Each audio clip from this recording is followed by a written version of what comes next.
Hello students, how are you? I hope you are absolutely fine. देखिए हम लोग क्या पढ़ रहे थे?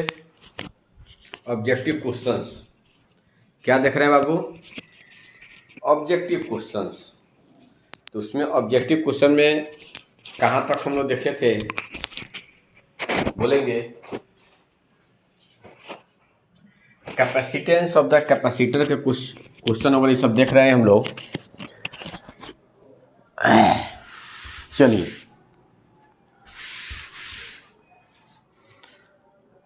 ऑब्जेक्टिव 1 देखा जाए। If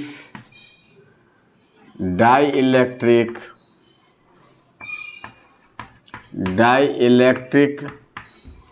material of thickness T is introduced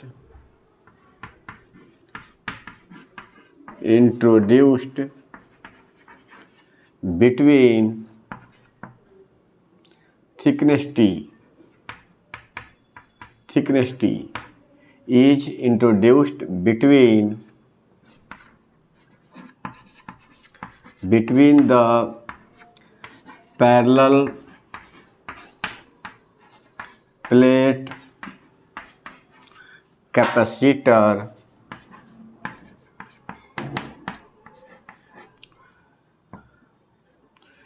its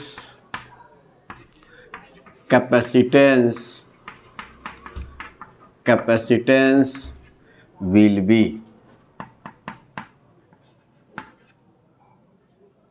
यदि स्मॉल टी मोटाई के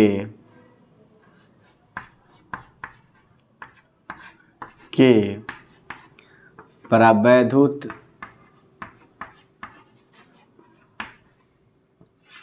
पदार्थ को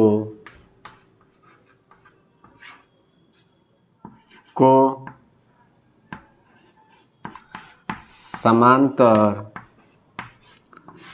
प्लेटों के बीच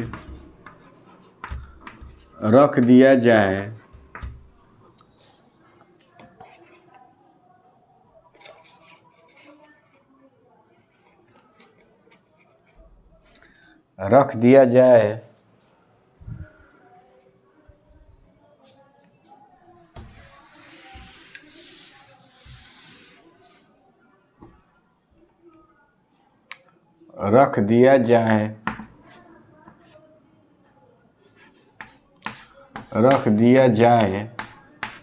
तो उसकी धारिता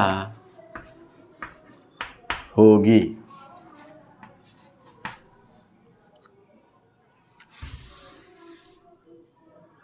ए में A epsilon naught by D minus T, B में A epsilon naught by D minus T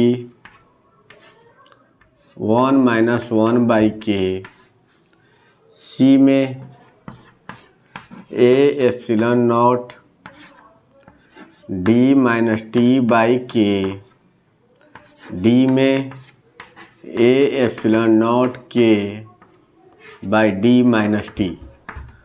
तो बताए हुए हैं पैरेलल प्लेट के बीच टी थिकनेस का कोई डाइलेक्ट्रिक कंपाउंड रख देंगे तो कैपेसिटेंस कितना होता है? सी बराबर A epsilon naught by D minus T 1 minus 1 by के।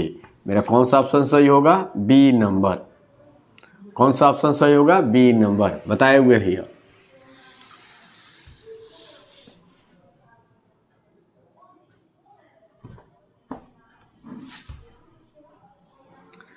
क्या आपको दो कैपेसिटेंस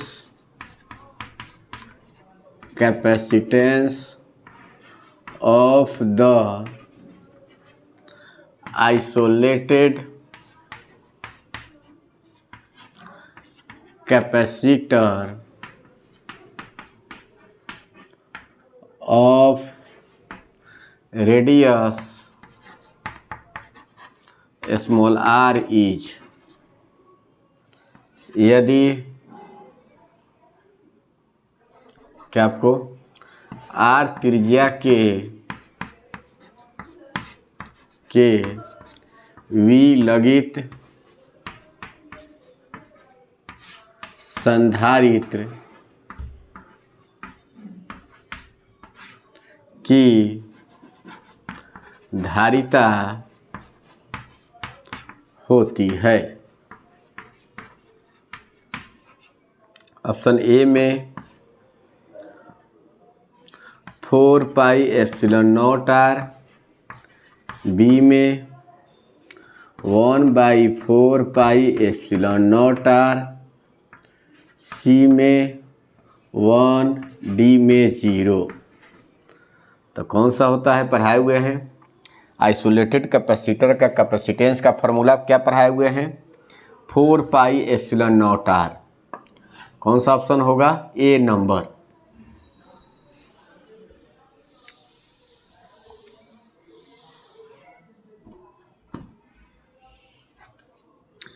थर्ड में capacitance of spherical capacitor of radius R1 and R2 is R1 एवं R2 त्रिज्या के गोलीय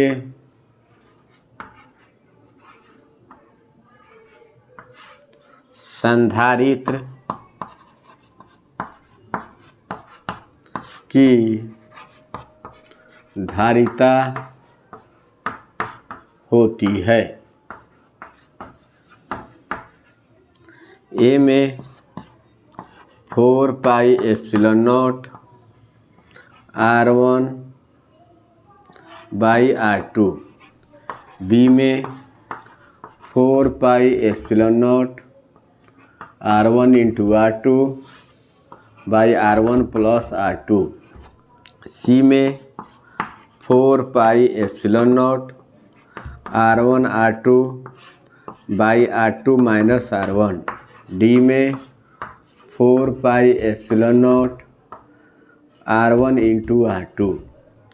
कौन सा ऑप्शन सही है बोलिए? 4 pi epsilon naught R1 R2 by R2 minus R1 पढ़ाए हुए हैं। गोलीय संधारित्र की धारिता का फॉर्मूला क्या होता है? 4 pi epsilon naught R1 into R2 by R2 minus R1। याद रखिएगा।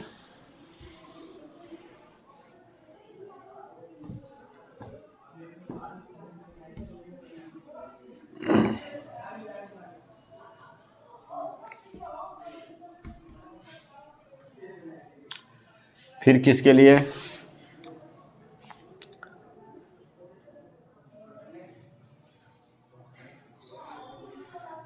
थर्ड में फोर्थ में capacitance of the cylindrical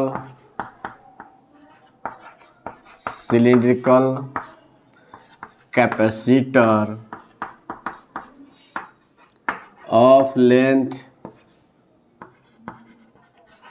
of length L having radius R1 and R2 is R1 एवं R2 त्रिज्या के ए लंबाई के बेलनाकार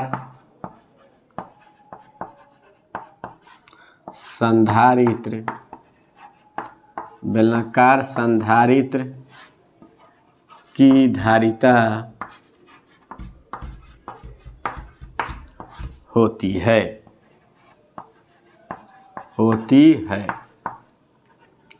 क्या ऑप्शन होगा बोलिए?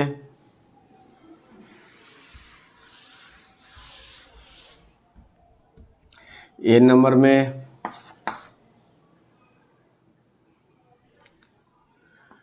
1/4πε0 R1 R2/L, बी में 2πε0L 2.303 log R2/R1, सी में 4πε0L log R2/R1, डी में 2.303 log R2/R1 बाई 2πε0L। कौन सा पढ़ाए हुए है याद होगा? बेलनाकार संधारित्र की धारिता B बराबर क्या होता है? 2πε0L log 2.303 log R2/R1 पढ़ाए हुए है बेलनाकार संधारित्र की धारिता। ठीक है। फिर 5 नंबर में the energy stored in the capacitor of capacitance C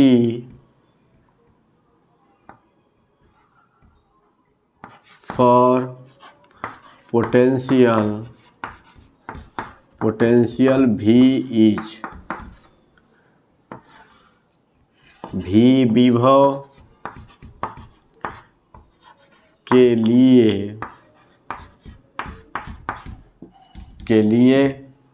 C धारिता के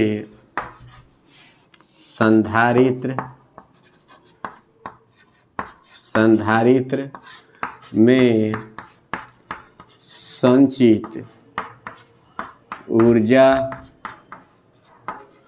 होती है। ए में 1/2 CV², बी में 1/2 CV², सी में 1/2 C/V, डी में CV²। कौन होगा? Half CV²। पढ़ाए हुए हैं संधारित्र में संचित ऊर्जा का मान कितना होता है? Half CV²।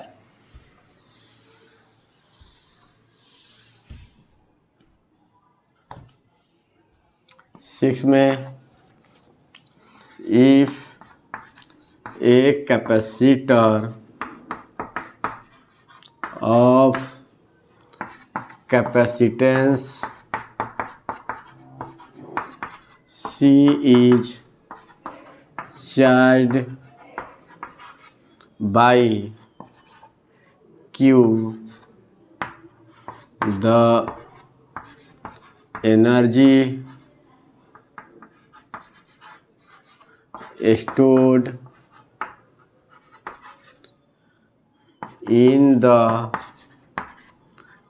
capacitor is, यदि C धारिता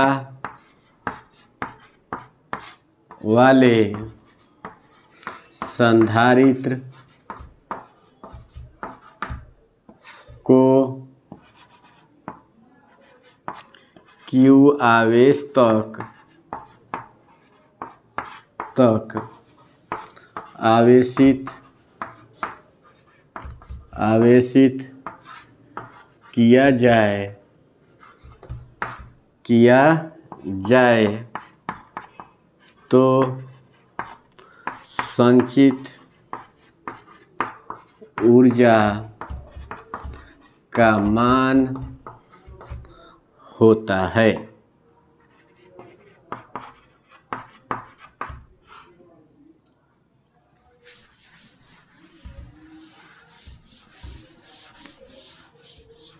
क्या होगा ऑप्शन में? ए में 1/2 क्यू सी स्क्वायर, बी में क्यू स्क्वायर बाई 2c, सी में 2QC, डी में हाफ CQ स्क्वायर। पढ़ाए हुए हैं क्या होता है बोलिए? क्यू स्क्वायर बाई 2c ना, Q square by 2c।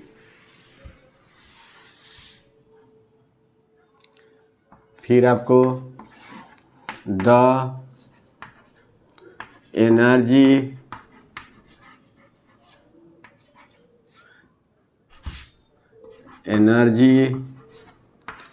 stored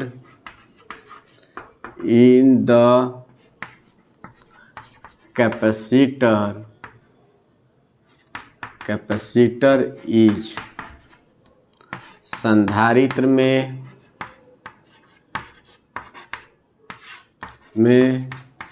संचित ऊर्जा होता है।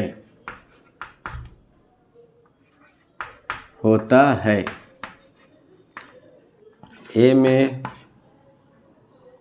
हाफ CV स्क्वायर, बी में क्यू स्क्वायर बाई 2c, सी में हाफ QV, डी में ऑल ऑफ देम। तो बताए हुए हैं तीनों होता है। एनर्जी स्टोर्ड का कैपेसिटर का फॉर्मूला क्या होता है? संधारित्र में संचित ऊर्जा का मान half CV square, Q square by 2c, half QV, सभी तीनों फार्मूला होता है। इसलिए कौन सा ऑप्शन मेरा सही होगा? ऑल ऑफ देम, यानी ऑल ऑफ देम सभी होगा इनमें से। ठीक है, तो याद रखेंगे इस तरह से आपका इसको रिवाइज करेंगे आप लोग। संधारित्र में संचित ऊर्जा का, इससे रिलेटेड हम लोग ऑब्जेक्टिव क्वेश्चन देखें। कल आगे हम लोग क्या पढ़ेंगे ऑब्जेक्टिव क्वेश्चन को। तब तक के लिए गुड बाय, नमस्कार।